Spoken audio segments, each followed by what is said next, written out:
akan masuk dalam pengertian vitamin.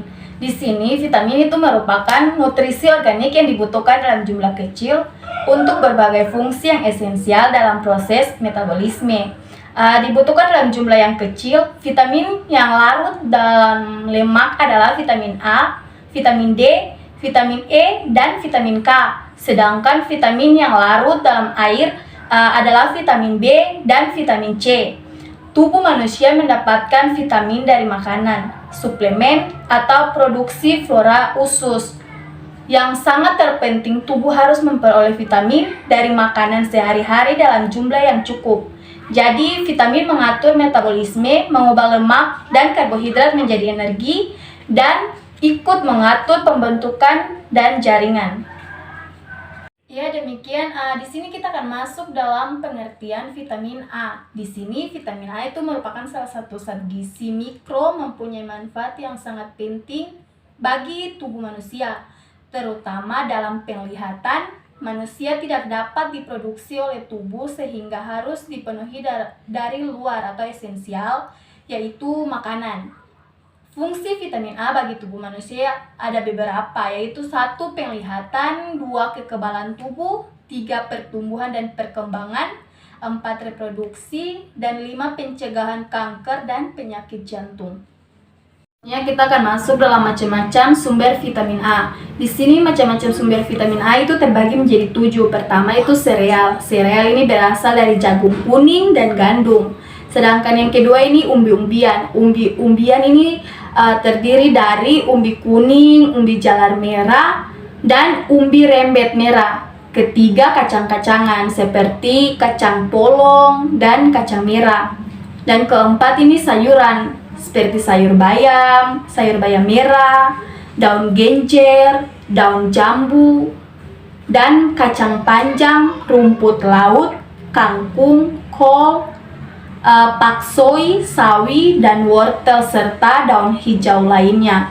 Sedangkan yang kelima itu buah-buahan seperti mangga, apel, pepaya, pisang, dan tomat.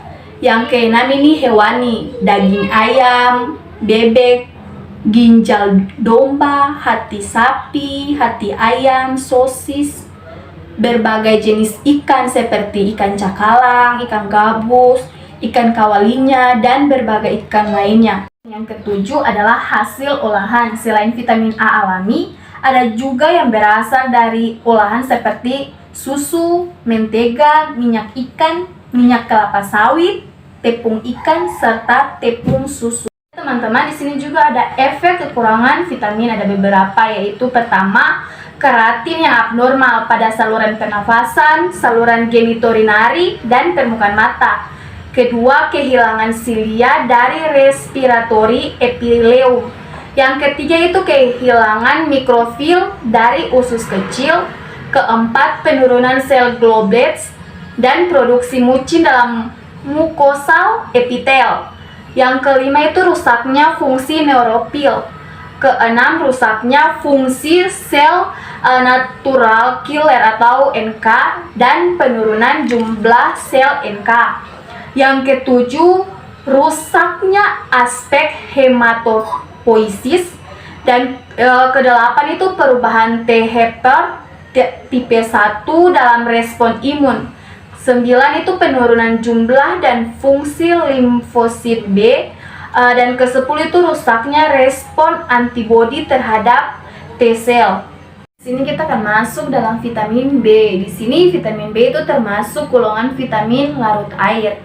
Vitamin larut air ini adalah vitamin yang hanya disimpan dalam jumlah yang sedikit, walaupun vitamin dibutuhkan oleh tubuh dalam jumlah yang sedikit. Namun jika kebutuhan ini diabaikan, maka metabolisme di dalam tubuh kita akan terganggu karena senyawa lain tidak dapat menggantikan fungsinya. Vitamin B kompleks ini juga terbagi menjadi 8 bagian, yaitu vitamin B1, vitamin B2, vitamin B3, vitamin B5, vitamin B6, vitamin B7, vitamin B9, dan vitamin B12. Teman, di sini saya akan menjelaskan mengenai dengan vitamin B1. Nama lain dari vitamin B1 ini adalah tiamin. vitamin B1 dikenal juga dengan nama tiamin. Tiamin ini memiliki peran dalam proses metabolisme untuk membantu mengubah nutrisi menjadi energi. Vitamin B1 banyak ditemukan pada gandum, kacang-kacangan, biji-bijian, daging, dan daging merah. Kekurangan vitamin B1 ini bisa menyebabkan penyakit beri-beri. Penyakit ini menyebabkan gangguan pada jantung, saluran pencernaan, dan sistem saraf. Di sini kita akan masuk di dalam vitamin B2. Di sini vitamin B2 ini nama lain adalah riboflavin. Riboflavin ini berfungsi untuk memecahkan karbohidrat, lemak, dan protein dalam makanan untuk menjadi energi. Vitamin ini menjaga kesehatan kulit, kesehatan usus, dan sel darah.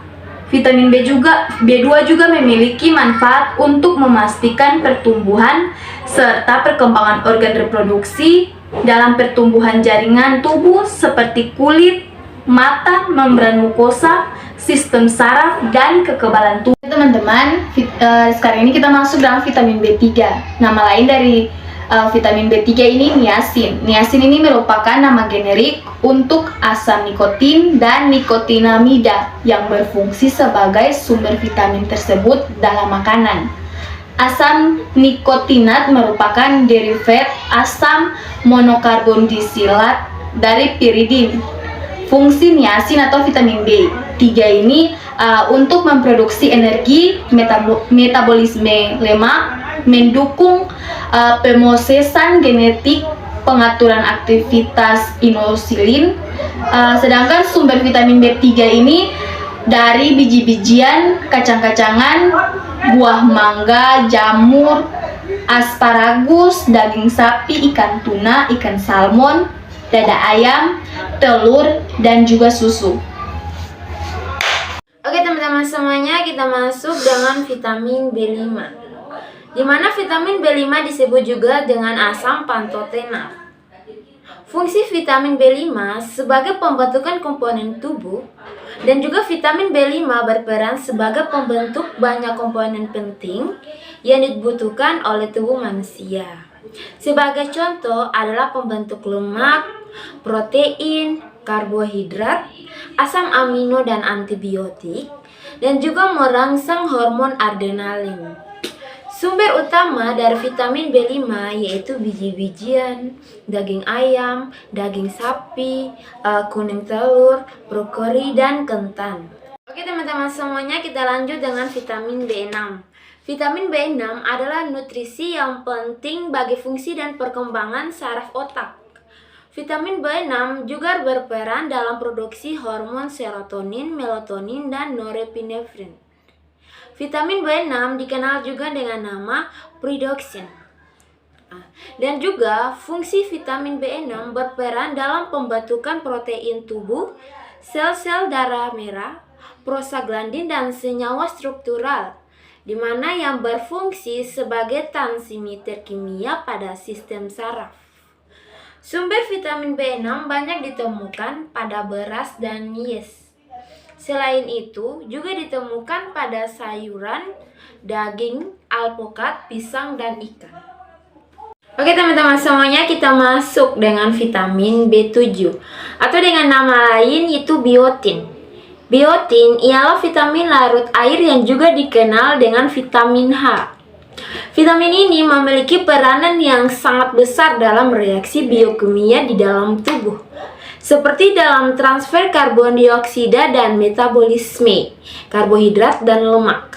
Ketika masuk ke dalam tubuh, biotin akan memproduksi asam lemak dan juga membantu memecahkan protein jadi asam amino, termasuk isoleusin dan valin, serta membantu tubuh menghasilkan gula ketika cadangan gula habis. Manfaat biotin lainnya di dalam tubuh ada 7. Yang pertama, menjaga kehamilan tetap sehat dan vitamin yang baik saat menyusui. Yang kedua, yaitu membantu menumbuhkan rambut. Yang ketiga, mengatasi kuku rapuh. Yang keempat, mengatasi beberapa kerusakan kulit. Yang kelima, menurunkan kadar gula darah. Yang keenam, mengatasi kerusakan saraf. Dan yang ketujuh tuh mengobati multiple sclerosis.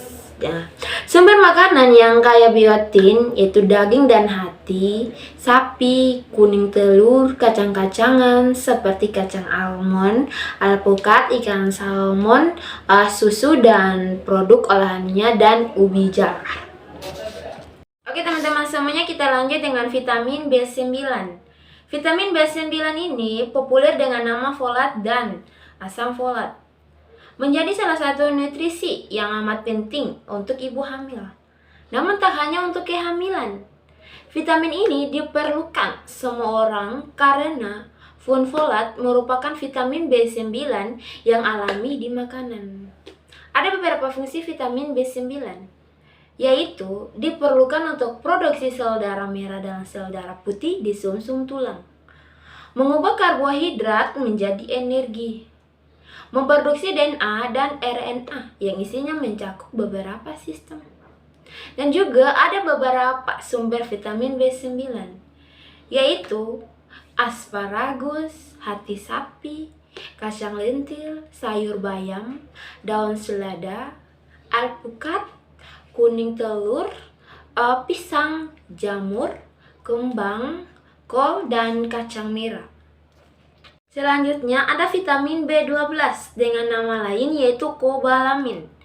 Vitamin B12 adalah vitamin yang banyak dihubungkan dengan daerah dan sistem syaraf pusat, di mana berperan dalam menjaga agar sel-sel berfungsi normal, terutama sel-sel saluran pencernaan, sistem saraf, dan sumsum tulang, serta memecah homosistein.